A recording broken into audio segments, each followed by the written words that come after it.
So, Yes. my pick, after a whole lot of thought and careful consideration, is a role-playing game called Fiasco. Heard of it? Bully Pulpit Games. Yep. Okay. Fiasco is the kind of game that's driven by character and story. It's like a movie, and I think that's very much what Bully Pulpit was going for when they made the game. Now, the basic idea behind the game is that you're telling the story of a group of characters who, through a series of circumstances that you set up with the play set and the dice at the beginning of the game, are just going through their daily lives and trying to fulfill their own needs and dealing with any repercussions, fallout that come along the way. Gotcha. Sometimes, well, and a lot of the time, bad things happen. Characters die. Yes. Terrible things happen to them or to people they love. Excellent. And crazy storylines just kind of abound from all of that. And it's really funny when that happens. So, let me break it down just so you get a basic feel of the mechanics of the game. Okay. So you gather up all your dice, and you roll them out on the table, and they'll come up with random numbers, right?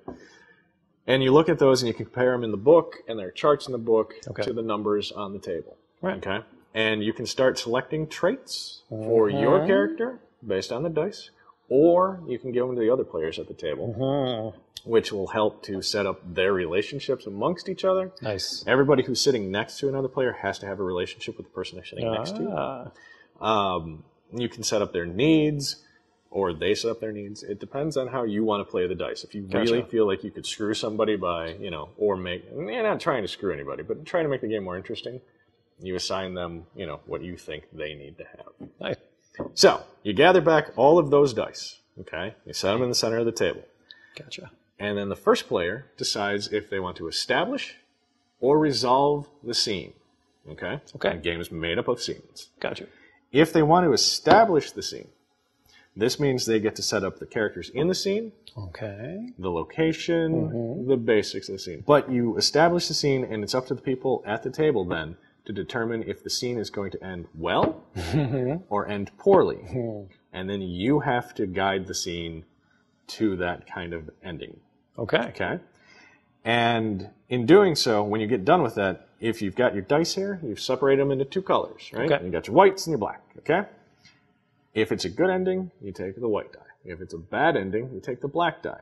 Now, it's for the person who's playing that turn, the person who's in charge of the scene that turn, they get to determine where that dice goes. But they have to give it to somebody else at the table. Now, you could also choose to resolve the scene. Gotcha. Resolving the scene means that the people at the table come up with how the scene is set up. They do all the early legwork, and then you go through the scene, and you decide how you want it to resolve. Okay? And that gives you the option of picking the color that you're going to give to people. You go around the table until half the dice are used. Okay? At that point, you have ended Act 1. And now you are at what is called the tilt. The tilt adds new circumstances to the game. You determine those from the book as well. Okay? So there is some rule to it, but it's very hands-on. And so you have these new circumstances that are going to screw characters up, going to add all sorts of new things to the game. Nice. And then you continue on from there.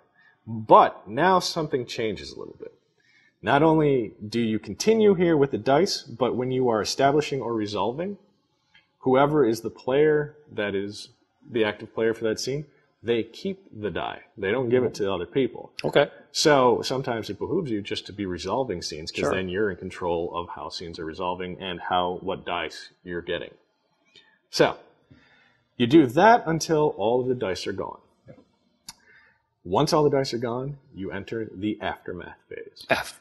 This is the end. This is the ultimate destination of your character. The dramatic conclusion. Correct. And it can be really fun. Now, again, going through the entire game, you're getting these black dice and these white dice.